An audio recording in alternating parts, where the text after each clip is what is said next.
Bonjour, je suis Yves de Diffray et vous écoutez Mentor Stratégie, le podcast des entrepreneurs qui veulent apprendre et éviter des erreurs.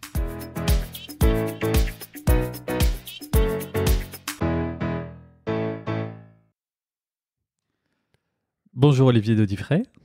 Bonjour. Je plonge comme d'habitude directement dans le vif du sujet. Donc, Olivier, tu as été entrepreneur dans les villages de vacances et campings. Tu as été maire de ta commune en France, en Vendée plus précisément, président du syndicat du tourisme de l'hôtellerie de plein air en Vendée notamment, cofondateur de Vitalis Plein Air, une société dont tu nous reparleras peut-être. Probablement d'autres choses en parallèle parce que plein de projets toujours.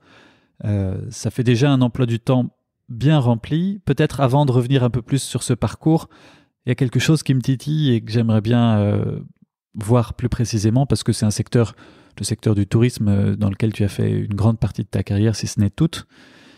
J'aimerais bien qu'on puisse éventuellement reprendre par le début. Parce que quand tu as commencé ta carrière, le camping était assez balbutiement ou en train de se professionnaliser vraiment, se structurer. Et on voit peut-être qu'il a beaucoup changé, même aujourd'hui, où il est même beaucoup plus financiarisé, en consolidation massive. Et peut-être le tout début, où c'était pas du tout le même principe, ça pourrait être intéressant de faire un petit parcours de l'évolution. Effectivement, oui, j'ai quasiment passé toute ma carrière, pas loin de 40 ans professionnels et 4 ou 5 saisons en tant qu'étudiant avant. Et c'est vrai que ces saisons en tant qu'étudiant travaillant dans un camping, comme on appelait ça à l'époque, m'ont permis de prendre goût à ce métier. Et c'est tout simplement les hasards de la vie qui m'ont amené après à en faire mon métier. Mais on revient de loin, c'est-à-dire qu'à l'époque, c'était vraiment le camping. Il y avait des barrières autour qu'on peignait en blanc avant que les touristes arrivent. Et puis juillet-août était plein et on fermait après en fin de saison.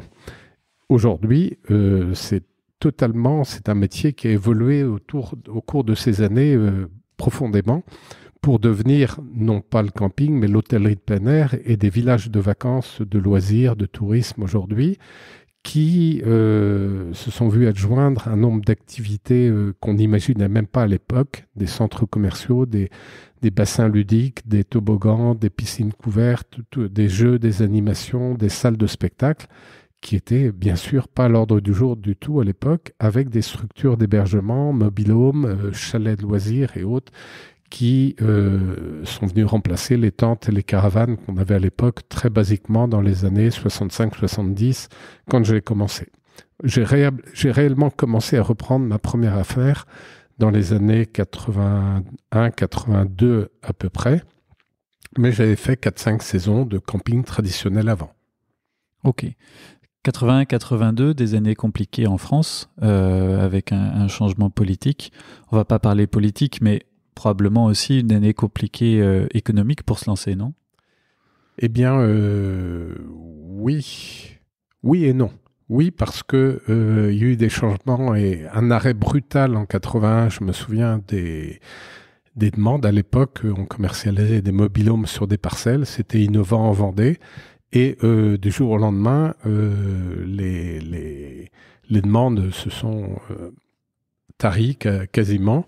Et en même temps, ça c'est pour le côté négatif. Et le côté positif, c'était une époque où il y avait une inflation. Ces années ont créé une inflation galopante.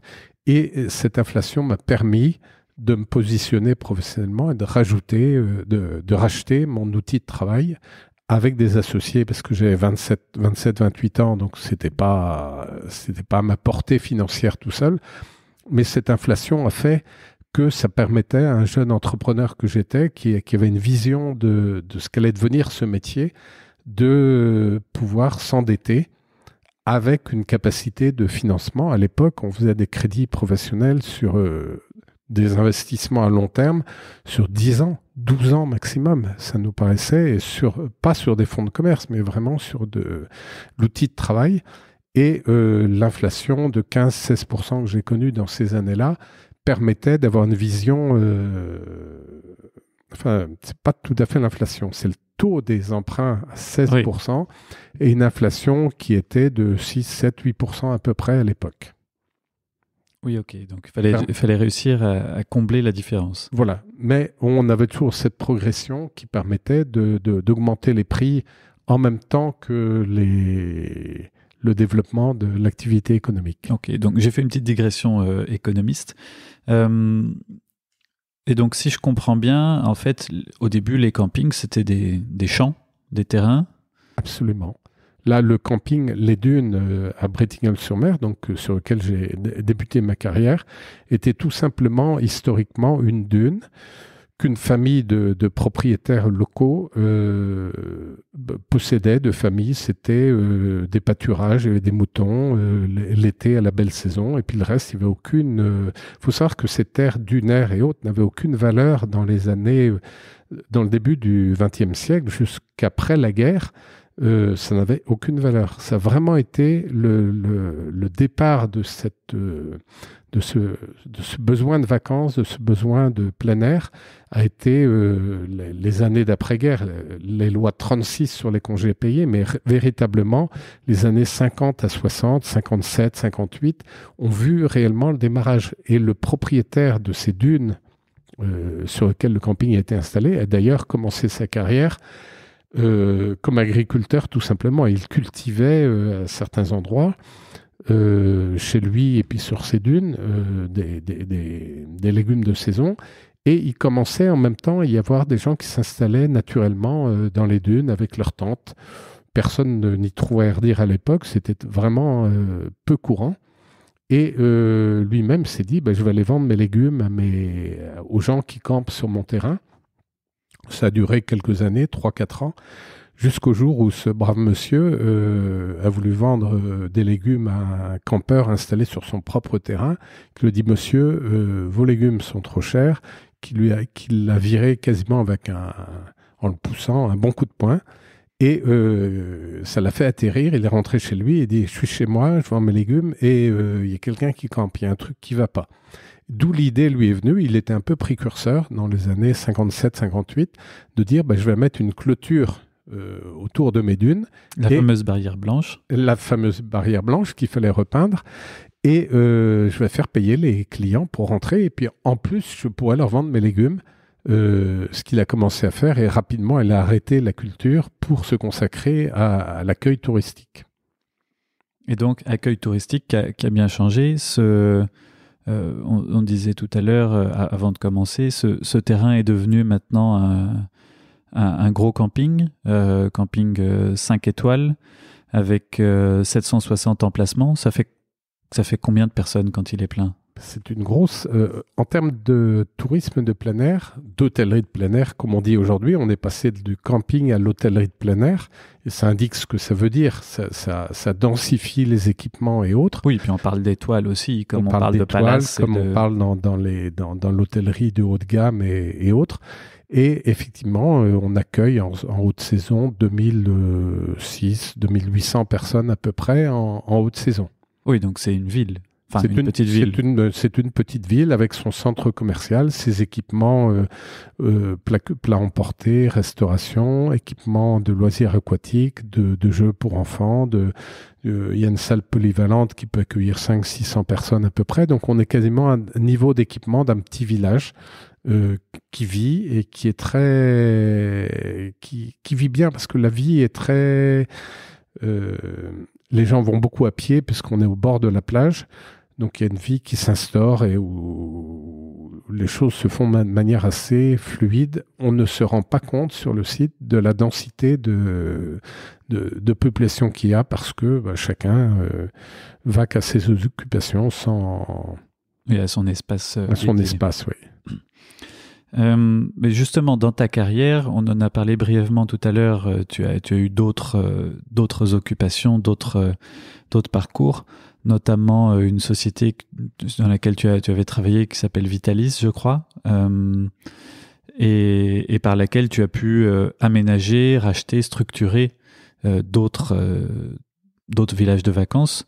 Est-ce que déjà tu peux nous en dire plus sur cette aventure entrepreneuriale et par ailleurs ensuite éventuellement sur les éléments clés à prendre en compte dans le tourisme?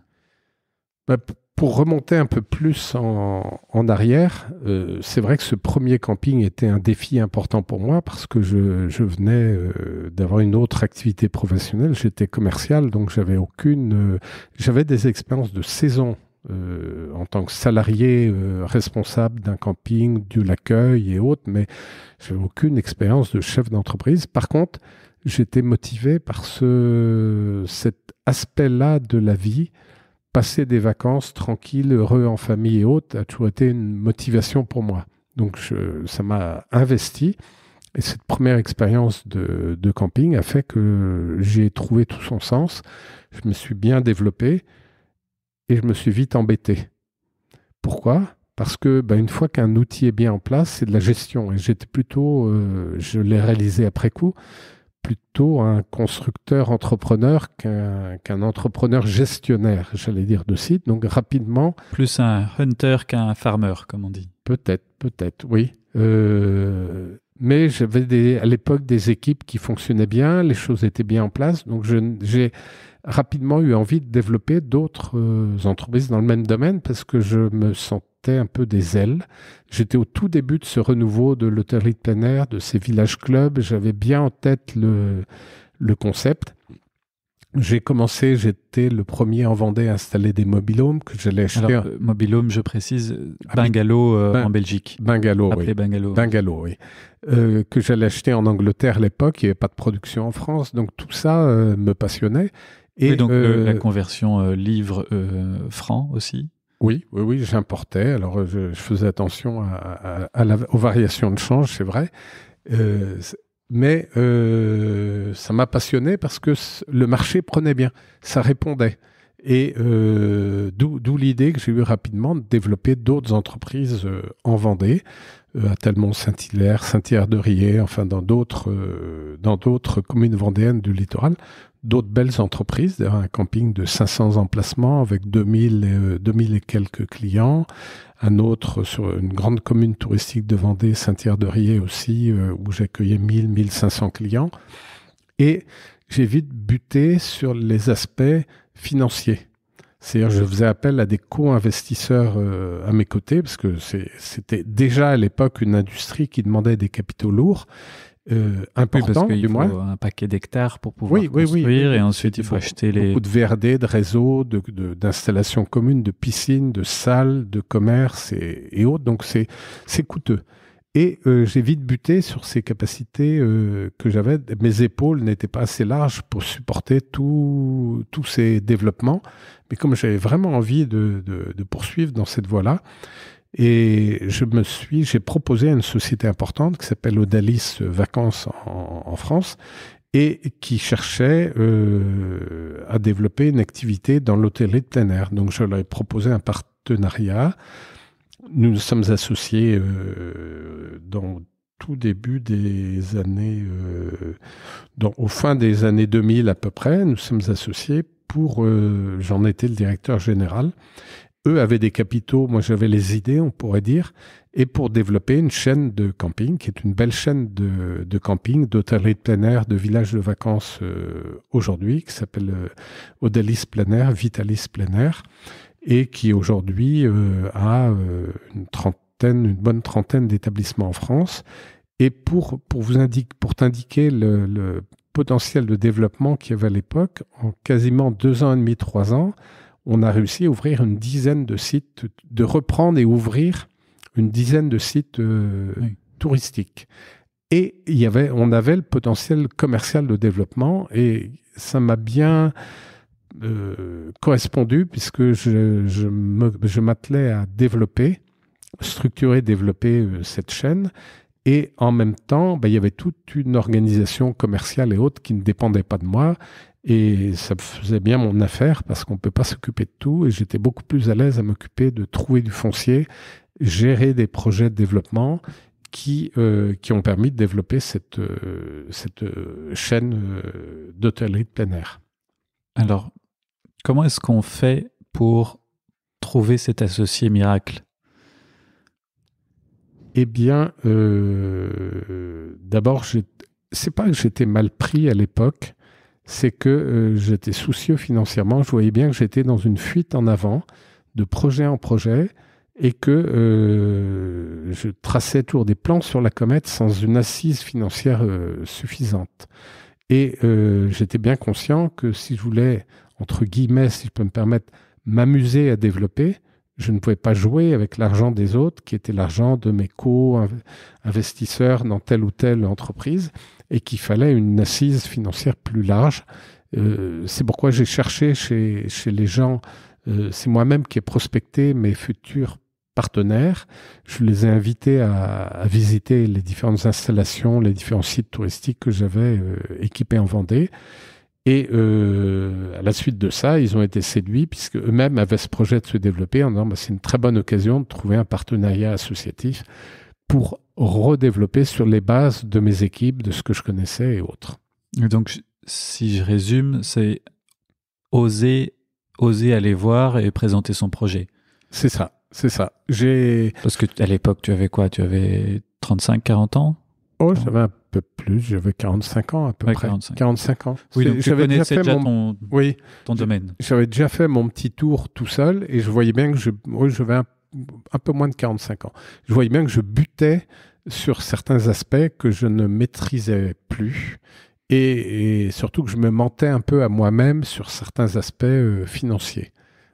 Et donc, ça veut dire, 1, oser aller chercher des gens, mais 2, chercher des gens qui sont complémentaires, qui savent faire ce que tu ne sais pas faire ou apporter ce que tu n'as pas. Je dirais plus prendre conscience, accepter de prendre conscience de ses faiblesses, accepter de prendre conscience de ses manques, notamment pour moi de gestion financière et d'assises financières, parce que j'étais en permanence en train de réinvestir. Je me souviens de ce premier crédit que j'ai pris en me disant dans 10 ans, il est remboursé. Et j'avais donné une somme en contrepartie en me disant je vais récupérer la somme et puis je vais réinvestir dans un petit truc pour moi. Et ben ça s'est jamais passé parce que mon argent, les investissements que je faisais étaient toujours dans une logique de réinvestissement. Et dans ces métiers-là, c'est de l'investissement lourd. Et tous les ans, il faut amener de la nouveauté à la clientèle. La demande est toujours vers plus de confort, de produits, de surprises pour les clients et les familles.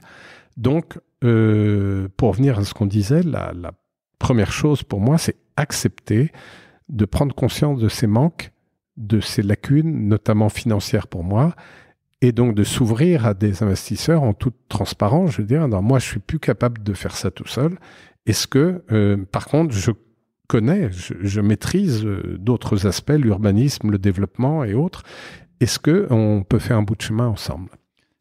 Et comment est-ce qu'on fait pour se rendre compte de ça? Faut oser se le dire à soi-même, donc il faut faire un peu d'introspection. J'allais dire très vulgairement, se prendre des petits coups sur le nez, des petits coups. Hein. Oui, voilà. Des moments où on n'a pas le choix. Il y a un moment où on dort pas très bien la nuit, on dit oh là, je me suis engagé là-dedans, mais être chef d'entreprise, c'est être responsable de ce qu'on a engagé et des conséquences. On a des salariés, on a des équipes à rémunérer. Et l'argent, la masse financière dont on peut disposer, elle est prioritairement pour le patrimoine humain de l'entreprise. Mais en même temps, quand on a un engagement vis-à-vis d'un établissement financier haute, ça se respecte. Donc, je dirais que c'est la vie qui amène à faire des prises de conscience. C'est ce que j'appelle les petits coups sur le nez en disant je vais avoir un trou de trésorerie. Qu'est-ce que je fais? Oui. Je reviens à ma deuxième question de tout à l'heure. Donc, si tu montes un projet ou que tu en rachètes un, peu importe, un projet touristique, quels sont les critères clés? Est-ce que c'est l'équipe en place? Est-ce que c'est, j'en sais rien, les accès autoroutiers? Qu'est-ce qui... c'est une expression qui est connue surgalvaudée. Il y a trois points majeur, c'est l'emplacement et l'emplacement. Tant qu'on n'est pas au bon endroit, au bon moment, avec le bon produit et au bon emplacement, on passe éventuellement à côté du projet. Alors, c'était mon credo à l'époque, il y a un peu plus de 40 ans, une quarantaine d'années quand j'ai commencé. c'était être au bord de l'eau. D'où ma première installation, c'était au bord de l'eau, au bord d'une plage. Ma deuxième installation aussi. Ma troisième était un tout petit peu plus loin. Elle n'était pas en direct, elle n'était pas à 100 mètres de la plage, elle était déjà à 800 mètres, parce que les prix avaient évolué entre-temps du foncier et ainsi de suite. Et je crois que c'est l'emplacement qui compte, et surtout la conception, le rêve qu'on va vendre aux familles, parce que notre clientèle, c'est les familles, c'est du loisir familial, c'est souvent les enfants qui sont les prescripteurs du lieu de vacances. Donc c'est l'emplacement, mais aussi la part de rêve que l'on met et les étoiles qu'on met dans les yeux de celui qui va venir, par les produits qu'on propose, par l'animation, par le toboggan, par la qualité du mobil-home ou la petite toile qui permet d'être à l'abri du soleil et autres. Enfin, toute cette mise en scène, les gens qui sont nos clients, ils ont travaillé toute l'année. C'est vraiment un moment important pour eux. C'est une partie de leur budget qu'ils ont mis de côté pour tout au long des mois, pour se dire on va aller en vacances à tel endroit. On se doit de leur... je me devais... on se doit de leur donner, comme tout commerçant, d'ailleurs comme tout prestataire, mais ce qu'ils attendent est de réinvestir en permanence pour ne pas les perdre et qu'ils soient fidèles. Oui. Donc mes motivations, c'est ça, faire rêver les gens au bon emplacement avec un bon produit. Et bien sûr, une bonne équipe qui... Alors j'ai eu une chance, là, petite digression, tout au long de ma carrière, c'est d'avoir des équipes fidèles. Je viens de faire dernièrement encore des départs en retraite de gens qui étaient là depuis 40 ans. Et quasiment tous les salariés que j'ai pu avoir sont restés attachés à l'entreprise. Et ça, c'est important pour les clients, de retrouver les mêmes têtes et d'avoir l'impression d'avoir un suivi, d'être connu et reconnu. Alors, on y reviendra peut-être à cet aspect-là. C'est intéressant parce que c'est aussi plus large.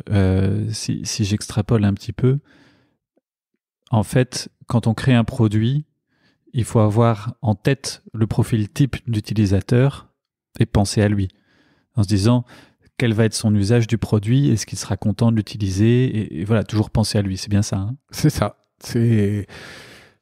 Moi, j'ai toujours en tête que j'étais un organisateur de lieux de vie pour des vacances heureuses en famille. Et si on posait la question de quel était... il est arrivé qu'on me la pose d'ailleurs. Mon idéal, c'était organiser des lieux de vie pour que les gens soient heureux en vacances. C'était à peu près ça. Alors à partir de ça, c'est assez simple de le décliner. Le lieu de vie doit être où? Avec quoi? Comment?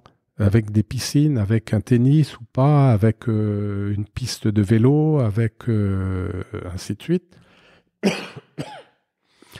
Et ce lieu de vie, il se doit de bien fonctionner avec les bons services, les bonnes personnes.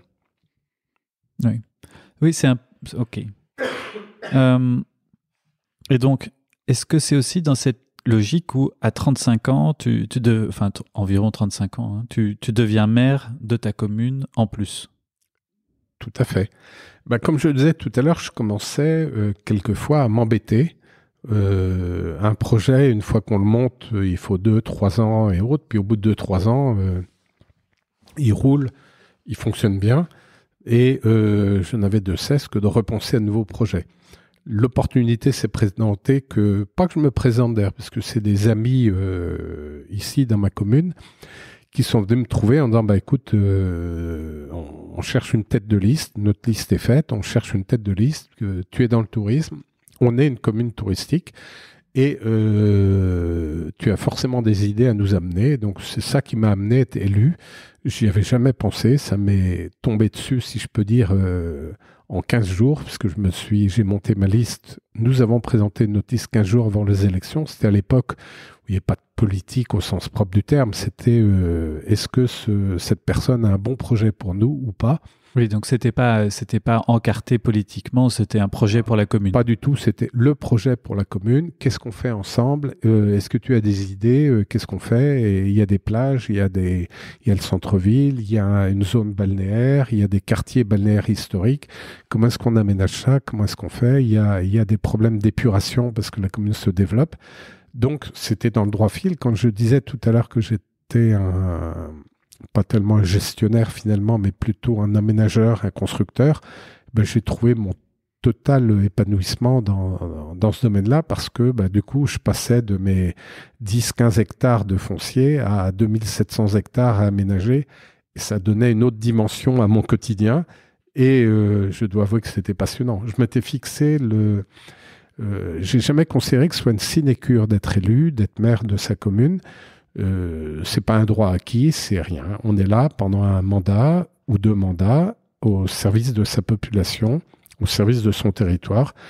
Et je me suis appliqué moi-même. J'ai donc fait 2 mandats. Je ne me suis pas représenté au bout du 2e mandat, au bout de 12 ans, parce que c'est quelque chose qui prend beaucoup d'énergie et il faut y mettre tout son cœur. Et je l'ai fait avec beaucoup d'intérêt, beaucoup de passion, et ça m'a permis de bien accompagner le développement du territoire de ma commune. En parallèle, tu as 6 enfants. Ta femme a été mère au foyer au moins tout un temps, puis ensuite elle-même adjointe au maire dans la commune voisine. Est-ce que c'est pas trop dur à gérer tout ça en même temps, alors que en plus on parlait à l'instant justement de prise de risque financière, où en fait c'est un peu l'effet boule de neige, c'est-à-dire que on pousse toujours dans le même sens avec la même vision pour les clients, mais en même temps, à force de pousser dans le même sens, on réinvestit. Donc il y a un peu ce grand écart entre sécurité familiale et 6 enfants à gérer, donc du temps aussi. Enfin voilà, tous ces... Comment on fait? Ça m'amène à revenir à ce que je disais il y a quelques instants. Le petit coup sur le nez, c'est ça. La vie nous amène quelquefois des petits coups pour qu'on redresse le tir, qu'on reprenne un axe qui nous correspond mieux. Et c'est vrai que la vie communale, la vie professionnelle me passionnait, la vie communale me passionnait. J'ai été vice-président fondateur de l'intercommunalité, une communauté de communes qui avait près de 50 000 habitants à l'année. Ma commune elle-même comportait 4 000 et quelques habitants l'hiver, mais on passait à 45-47 000 habitants l'été. Donc inutile de dire que tout ça occupait bien entre mes établissements touristiques, mes fonctions d'élu, et la maison où j'avais à cœur d'accompagner le développement harmonieux de la famille, des enfants, de les suivre, de les accompagner à l'école, d'aller les chercher, de m'occuper d'eux le week-end et autres, alors qu'on travaille dans ce métier-là. On travaillait, du moins à l'époque, plus ou moins 7 jours sur 7 pendant la belle saison, ou 7 jours sur 7, pardon. Donc il y avait, quand je dis le petit coup sur le nez, il y avait des tensions qui s'instauraient, et les prises de conscience, elles se font là face aux choses. Quelles sont mes priorités? Et je crois que moi je me suis toujours appliqué à moi-même, et je n'ai aucun regret là-dessus, de me dire, quand j'ai été élu maire, je me suis dit je ferai 2 mandats. J'ai eu la tentation de continuer parce que je voyais que ça se passait bien, et je me suis dit non, je vais me perdre. Je vais courir 3 lièvres à la fois et je vais être en division permanente. Ma priorité, c'est quoi? C'était ma vie personnelle, familiale. Mes entreprises aussi, je voyais bien que j'y laissais beaucoup d'énergie avec des risques financiers que je n'étais plus prêt à assumer totalement. Donc, j'ai trouvé des partenaires. Ainsi de suite. Donc, tout ça pour me recentrer, c'est ça les prises de conscience qui se font au fur et à mesure du développement d'une carrière professionnelle. Mais on ne peut jamais empêcher un jeune d'avoir un projet d'avenir, d'avoir des volontés. Et c'est à force d'expérimenter qu'on choisit les choses qui correspondent ou qui correspondent moins et qu'on fait le tri. On ne peut pas faire le tri tout de suite et avant d'avoir commencé à effectuer les choses. Donc ça veut dire qu'il faut avoir des moments un peu d'introspection où on se laisse le temps de réfléchir. Non, même pas. Oui, il faudrait. Il faudrait. Le vrai terme, c'est il faudrait, parce que quand on est dans l'action, est-ce qu'on le fait réellement? Si on le faisait avec sagesse, eh bien, on n'aurait pas besoin d'avoir ces petits rappels de la vie. C'est les rappels de la vie qui font que on se dit, là, j'ai vraiment une échéance difficile, j'ai vraiment une contrariété, un projet qui passe pas bien. Qu'est-ce que ça m'enseigne? Et c'est plus que de méditer sur son cas, c'est plutôt de regarder en face les petits obstacles que l'on a que la vie nous amène, qui permet de dire non, c'est pas dans ces directions-là, c'est plutôt à côté qu'il faut que j'aille. Mais il faudrait prendre le temps. Est-ce qu'on le prend toujours? C'est un peu moins sûr en ce qui me concerne. Si on revient à tes tout débuts, est-ce que tu imaginais faire ce métier ou avoir cette carrière quand tu étais jeune? Pas du tout. Pas du tout. Tu voulais être pompier? Pas du tout, non. Non, j'étais un peu dépité. Je suis des années 50. Je suis issu de ces années où les parents ne racontaient pas trop ou ne posaient pas trop de questions sur il fallait faire les études qui ne m'intéressaient absolument pas. Mais il fallait les faire quand même. Donc je les ai fait plus ou moins bien, plutôt moins bien que bien. Et au-delà de ça, d'abord, mes parents n'avaient aucune idée du parcours d'études que j'aurais pu faire. Ils n'en avaient aucune idée, à part être militaire ou enseignant ou quoi que ce soit. Et ils ne connaissaient pas les écoles ni rien. Moi-même, j'en avais aucune idée. J'ai été élevé dans un premier temps à la campagne où on avait peu accès à toutes ces choses de l'éducation secondaire et plus après. Donc, j'avais aucune idée de ce que je voulais être. Par contre, j'avais une idée précise de ce qu'il fallait faire pour que les gens organiser les lieux et que les gens soient heureux en vacances. Pourquoi ?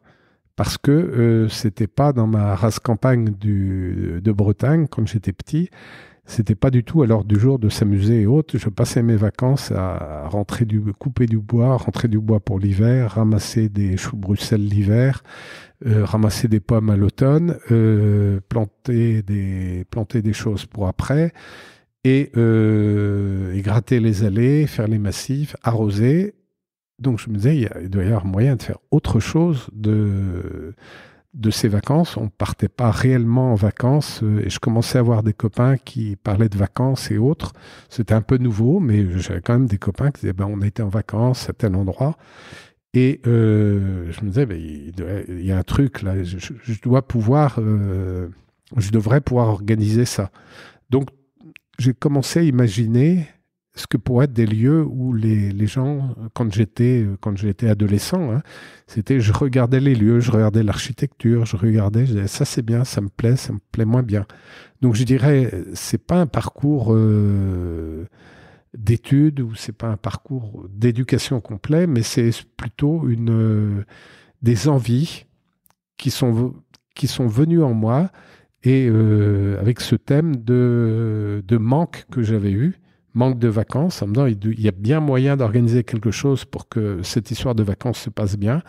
Et les deux se sont reliés, conjugués à mon avis avec mon énergie de construction, pour faire que j'ai trouvé, donc il n'y a jamais de hasard en fait. Quand je retourne un peu en arrière, je comprends ce qui m'a guidé à faire ça, et finalement je m'y suis accompli sans les diplômes qui sont supposés aller avec. Voilà. Mais j'ai été à une époque, on va dire facile et un peu doré pour ce métier-là, où j'étais au tout début d'un métier qui s'est fortement professionnalisé. Les premières affaires professionnelles que j'ai pu créer, les premières entreprises, il suffisait de faire un dossier en 4-5 pages qu'on présentait à la banque locale. Donc je m'appelle un tel, je sais faire ça, j'ai déjà monté un camping, donc je veux monter un deuxième, prêtez-moi 98 ou 99% de la somme, et puis je vous promets, je vais y arriver.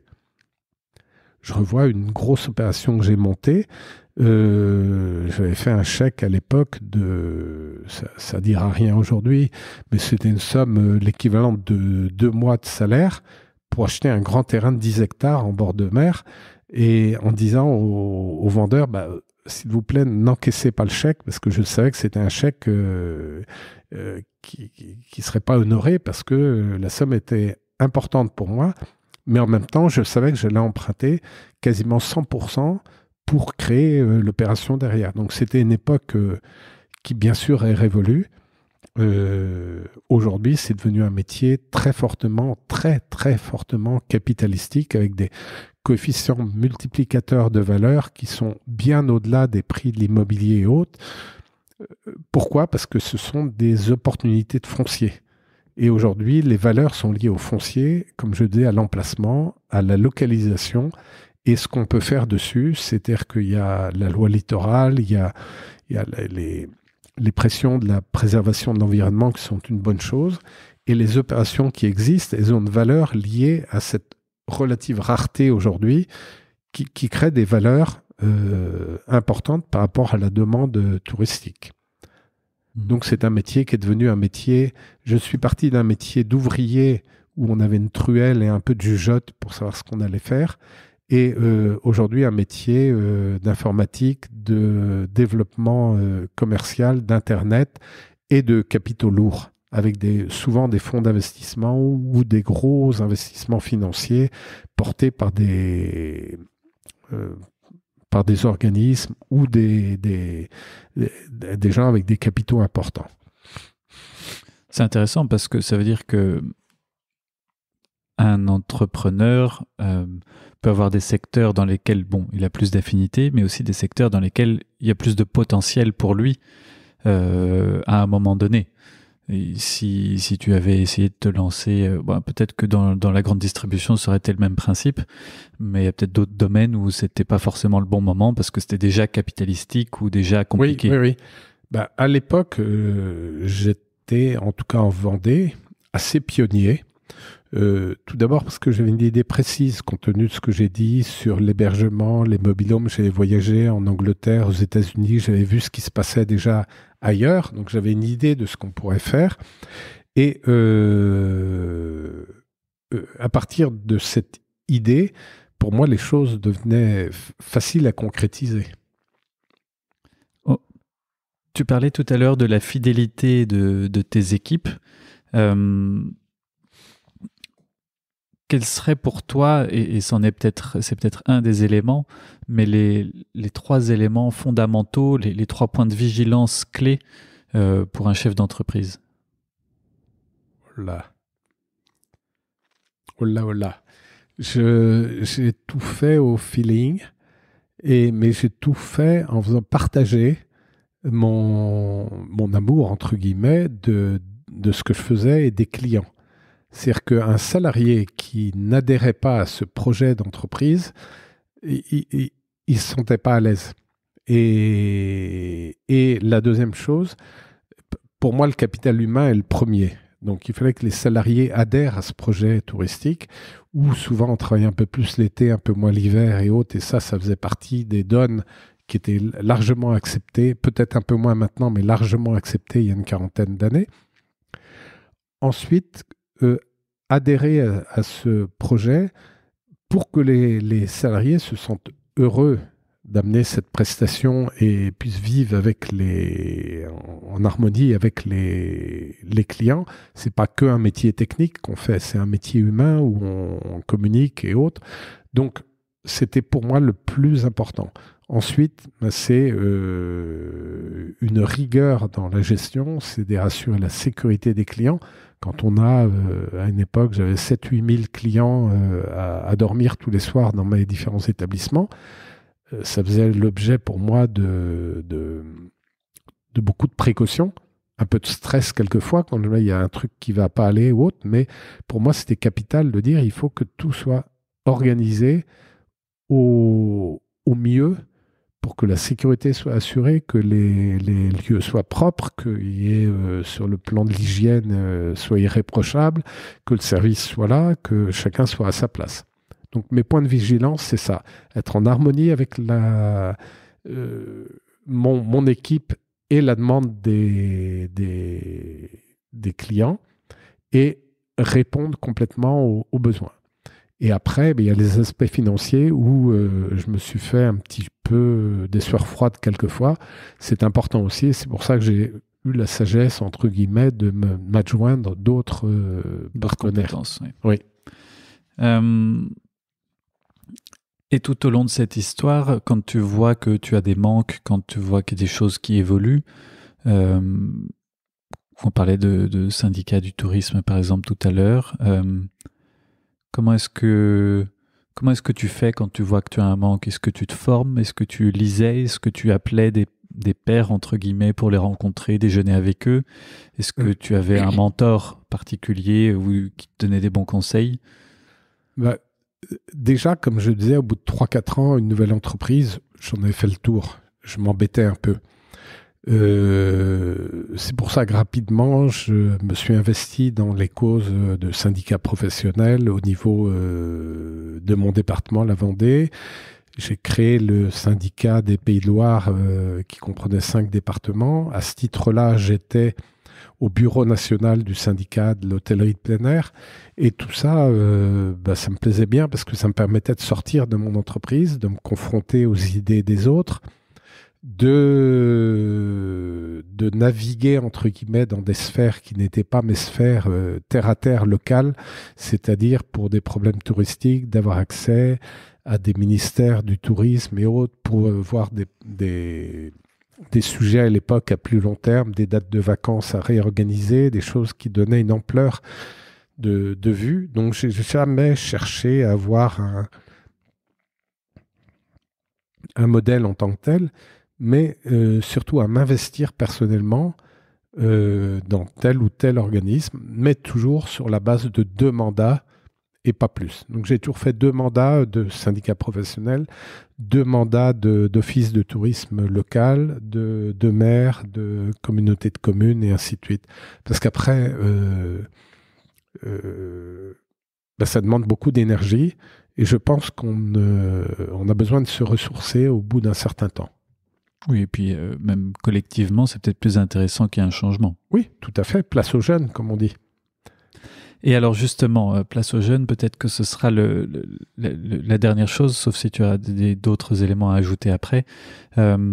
Si c'était à refaire, est-ce qu'il y a des choses que tu changerais ou des choses que tu verrais un peu différemment, que tu adapterais ou... Si c'était à refaire, je travaillerais mieux à l'école parce que je foutais rien. Mais finalement, je ne sais pas si ça aurait été mieux parce que le fait de ne pas bien travailler a fait que j'avais besoin de prouver que j'étais capable de quelque chose parce qu'on me suspectait d'être un incapable. Le système, entre guillemets, essayait de me le faire croire. J'ai jamais réussi à le croire complètement et ça m'a donné une énergie créatrice de construction qui fait que j'ai développé le fait que j'ai été un peu hors système scolaire et ainsi de suite et dans l'éducation culturelle en général m'a donné cette énergie de construire, de prendre les choses par un biais différent de la vision habituelle. Quand je suis arrivé dans ce métier de l'hôtellerie de plein air, j'ai tout de suite vu les trucs qui n'allaient pas parce que je m'étais formé à échapper au système classique. D'abord, on me demande ça, mais comme je ne veux pas répondre dans le sens que, comme un enfant à qui on dit tu vas faire ça, tu vas manger ça, non, il veut manger autre chose, par exemple. Eh bien, moi, je me suis formé à ce système-là. Donc, si j'avais à refaire, je crois que je ferais pareil parce que ça m'a complètement épanoui.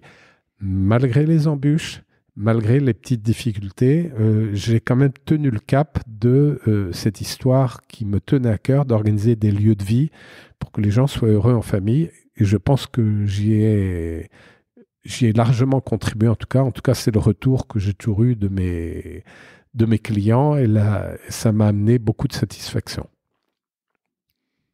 Parfait. Eh bien, merci beaucoup. Je ne sais pas s'il y a un élément important à dire pour des entrepreneurs qu'on aurait oublié. Je pense qu'on a fait le tour. On a fait le tour. Parfait. Je suis heureux d'avoir pu m'exprimer sur ces sujets-là. Merci de m'avoir interrogé. Merci Olivier. Au revoir. Pour soutenir l'initiative et pour continuer à entendre plus d'interviews, s'il vous plaît, partagez ce podcast et mettez-lui 5 étoiles. Cela me permet de continuer à enregistrer et diffuser cette sagesse collective. Merci d'être toujours plus nombreux à vous abonner et à bientôt sur Mentor Stratégie.